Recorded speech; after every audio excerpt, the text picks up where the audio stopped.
کا جو پریشان کن ہے تمام معاشرے کے افراد کے لیے، اس لیے کہ ہم نہیں یہ کہہ سکتے کہ کسی ایک مخصوص علاقے میں یا چند مخصوص خواتین کے ساتھ یہ رویہ جو ہے یہ روا رکھا جا رہا ہے. اس کی وجوہات کیا ہیں، اس پہ جو لوگ کام کر رہے ہیں ان کا کیا کہنا ہے اس بارے میں اور کیا کیا جا سکتا ہے، اس کے اوپر ہم فوکس کرتے ہوئے آج کے مہمانوں سے اپنی گفتگو جو ہے اسے آگے بڑھا رہے ہیں، جس میں کہ ہیں میرے ساتھ deputy high commissioner to Pakistan Miss Alison Blake, اور ان کے ساتھ ہمیں جوائن کیا ہوا ہے یاسمین رحمان صاحبہ نے، جو کہ ممبر نیشنل اسمبلی ہے، تعلق ان کا پاکستان پیپلز پارٹی سے. Okay, we were talking about the change of mindset. You rightly and very rightly said that the change of mindset will always be done by the members of society themselves. It cannot be done by somebody else. So what are the areas you are targeting when it comes to improving the status of women, when it comes to really helping women in Pakistan? We put women and girls at the center of most of our development and our other program work. The areas we're targeting are schooling. We want to get 2 million more girls back into school. That's partly about access, but it's also about enabling girls to stay on later, because the sort of economic pressures that lead parents to take children out of school, increasingly it's the girls as well. We're looking at women's health, particularly the health of mothers, because their ability to bring up families, and particularly women who are expecting children or nursing children, their nutrition or health can have such an impact on the future of their children.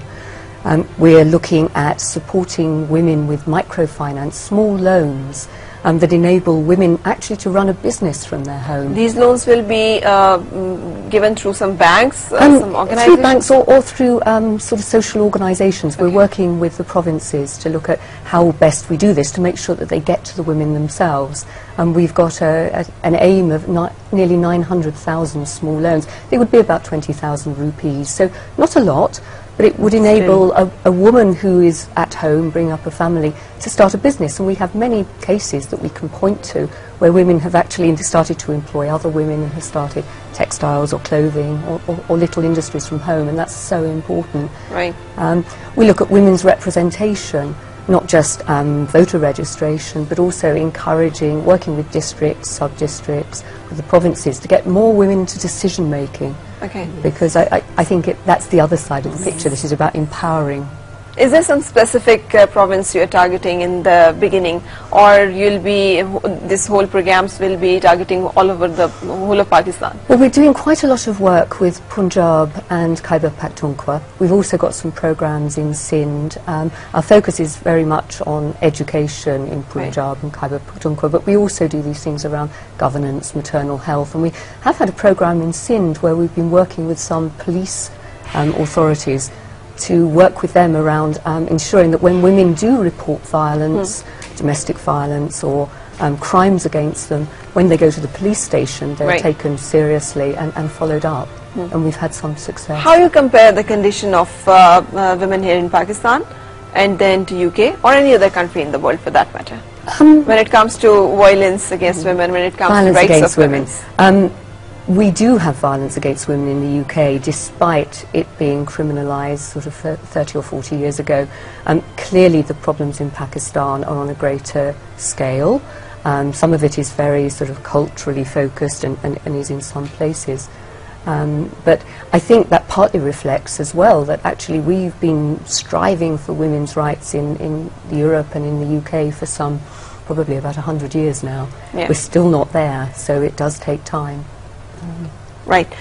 Yasmin Rahman Sahab, یہ جو باتیں مس black نے کی، انہی کو آگے بڑھاتے ہوئے آپ کے خیال میں یہ جو پچھلے چند سالوں میں ہمیں لگ رہا ہے یا تو رپورٹ زیادہ ہونا شروع ہو گئے ہیں واقعات، یا واقعات واقعی میں بہت زیادہ ہو گئے ہیں جس میں ہمیں لگتا ہے کہ خواتین کو تشدد کا نشانہ زیادہ بنایا جا رہا ہے، تیزاب سے زیادہ جلانا شروع کر دیا، زیادتی کا نشانہ زیادہ خواتین بن رہی ہیں، کم عمر کی بچیاں بھی زیادتی کا نشانہ بن رہی ہیں. آپ کے خیال میں یہ کس چیز سے آپ اسے ریلیٹ کرتی ہیں؟ دیکھیں فرح، ویری انفارچونیٹ کی دس ٹرینڈ از انکریزنگ، اور دونوں طرح سے ہے کہ رپورٹنگ میں بھی تھوڑا، کیونکہ میڈیا آپ لوگوں کو بہت اس پہ کریڈٹ جاتا ہے، میڈیا از ویری وائبرنٹ، تو وہ میڈیا کی وجہ سے اگر پولیس نہیں بھی اس اٹھانا چاہتی چیزوں کو تو آپ لوگ اٹھاتے ہیں، سامنے لاتے ہیں.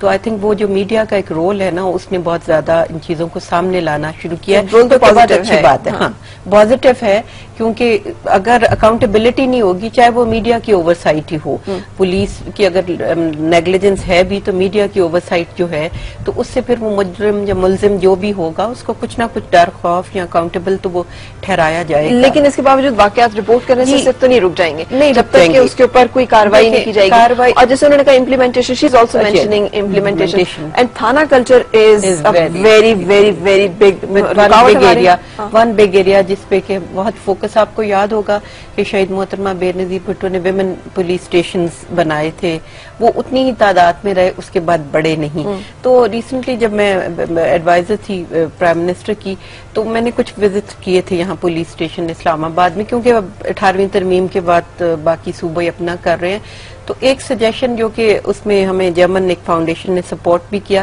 کہ ہر تھانے میں ایک ڈیسک فار ویمن لگا دیا جائے, علیحدہ ایک روم کہہ لے, کیونکہ خواتین آ کے, ایک تو تھانے دار مرد حضرات جو ہیں ان کا سینسٹائزیشن بالکل نہیں ہے. خواتین کو جو ٹریٹمنٹ ہوتی ہے وہاں, اسپیشلی ینگ بچیوں کو, تو کوئی, میں سمجھتی ہوں کہ بچیاں جو ہے وہاں رہنے کا کوئی ماحول نہیں ہوتا.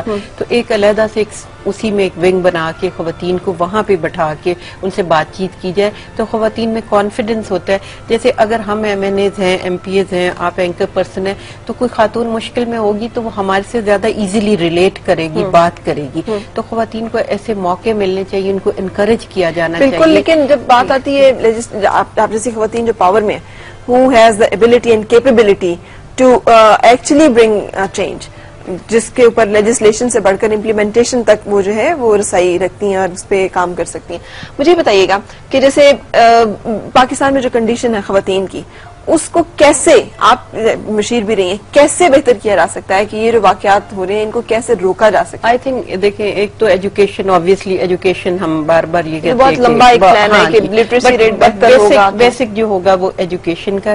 سیکنڈلی مین اسٹریمنگ ویمن, جیسے کہ ہم یہ کہتے ہیں کہ کسی ایسے عہدوں پہ جہاں پہ پہلے خواتین کو نو گو ایریا سمجھے جاتی ہیں, اگر اس ایک ہیڈ آف دیٹ ڈپارٹمنٹ خاتون آتی ہے تو یقیناً وہاں کا ماحول جو ہوتا ہے وہ فرق ہو جاتا ہے, خواتین کے لیے ذرا فرینڈلی ہو جاتا ہے. تو مین اسٹریم عہدوں پہ لا کے, جیسے ہماری اسپیکر ہیں, تو ہم نیشنل اسمبلی کا ماحول آج کا اور پچھلے دور سے کمپیئر کریں تو خواتین کے لیے اس وقت ماحول بہت سازگار ہے کہ وہ اپنے ایجنڈاز موو کریں, بات کریں, ان کی بات سنی جائے. لیکن جیسے چھوٹی چھوٹی, آپ ایم این اے کا مطلب ہے کہ کسی الیکٹڈ اف ناٹ الیکٹڈ آپ منتخب بھی اس میں آئی ہیں, تو اس کے باوجود کسی ایک حلقے سے تو آپ کی نمائندگی, کم از کم اس ایریے کو ہی وہ اس خاتون کی جو پارلیمنٹیرین ہے وہ لک آفٹر کر لے کہ وہاں پر ہی تھانہ کلچر جو ہے وہ تھوڑا سا بہتر ہو, یا اس کا اتنا انفلوئنس ہو کہ اس علاقے کی خواتین ہی کم از کم پروٹیکشن اور یقیناً آپ کی رائے بہت ہے بہتر. لیکن تھانہ کلچر کو بدلنے کے لیے ہمیں بہت ایک پروسیس, ایک پوری میں سمجھتی ہوں ریفارمز کی ضرورت ہے.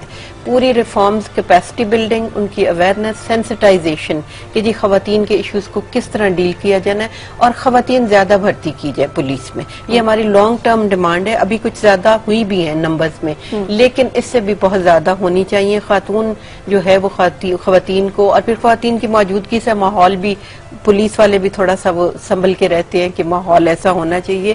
خواتین کا بہت بڑا رول ہونا چاہیے پولیس میں, اور وہ کس طرح آنے والوں کو. تو یہ کیا واحد سولوشن ہوگا اس سارے مسئلے کا؟ نہیں, دیکھیں واحد تو سوشلو اکنامک آپ نے بات کی کہ جیسے انہوں نے بھی کہا کہ یہ کچھ قرضے 20,000 20,000 I think to start with.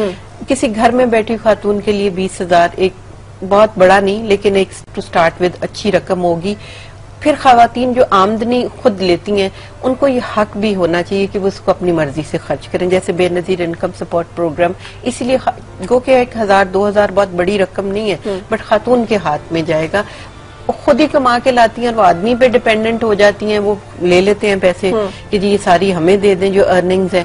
پھر وہ ڈیسیژن میکنگ میں خواتین کا, ہم اچھے گھروں میں دیکھیں, پڑھے لکھے گھروں میں آپ دیکھیں خواتین کا ڈیسیژن میکنگ میں رول بہت منیمل. اچھا, ابھی جب ہم بات کرتے ہیں, ہم بھی اس دن بیٹھے ہوئے تھے سب لوگ, we am referring to the dinner we had with honourable Mr William Higgs and the many prominent women of Pakistan were sitting there. We were having discussion on the same topic, but it was a non-conclusive type of a conversation. We were not able to come on an agenda. We were not able to put forward unanimous suggestion. So that is I think one major factor that is affecting. We always have so many distractions, so many ideas, up. and how you say, Ms. Blake, do you have anything to say about it? Can I add one thing to her answer? I mean, Farah, I agree with you. There were too many ideas, and all the ideas were, I mean, they were in the direction of women empowerment. I think this is a process. One meeting, we cannot conclude that. Its process has to go on continuity for certain period of time, and then final recommendations can come. So now I would like to ask you, when you have a meeting with different parliamentarians or different women representing different parties, political parties of Pakistan, especially also representing different mindsets or different NGOs, organizations working on women's rights, do you come across this problem oftenly, that there is a lot of distraction, there is clash of ideas and conflicts among the women themselves? Yes, and I think that's actually a healthy sign that we all bring lots of ideas to the table. I've been a civil servant and a diplomat for the British government for nearly 25 years, and what I do discover is, and I think it's very much as you said, that when you first get together, there's almost so much that everyone brings to the table that you can't do it. But I think partly through repetition, through following up these contacts, the Foreign Secretary came and had one meeting, and clearly he goes back to the UK, but bringing people together, the conclusion we've drawn, and that's one of the reasons I'm here and I'm delighted to be talking to you, is the follow-up. And I'm based in Islamabad, and I'm very keen on the follow-up. So it may be that we need an iterative process where we get together, we can begin to agree around those ideas that matter most. And perhaps the way forward isn't that we all have to work on one thing, but that we have a sense of, well, we're taking this forward, others will do that. Because I think the issue is so large that there are key priorities for all of us, but there's so much that you could do, and that actually does, over time, contribute to the right outcome, I think. Right. अच्छा, अब इसी से बात थोड़ा सा आगे बढ़ाते हुए, बहुत सारे ऐसे मीडिया अगर रिपोर्ट करता भी है किसी भी इवेंट को, किसी वाक़े को, उसके ऊपर जो एक इफेक्टिव चीफ जस्टिस साहब से नोटिस ले लें तो कोई सुनी जाती है, अदरवाइज जो है ना तो किसी एनजीओ के कान पे जूं रिकती है जो कि उस मकसद के लिए काम कर रही हो, ना ह्यूमन राइट्स इंसानी हकूक कमीशन जो है वो उसके ऊपर एक्टिव होता है कि वो उसके ऊपर कोई कार्रवाई करें, ना ही वुमेन पार्लियामेंटेरियंस की तरफ से ही कोई आवाज आती है उस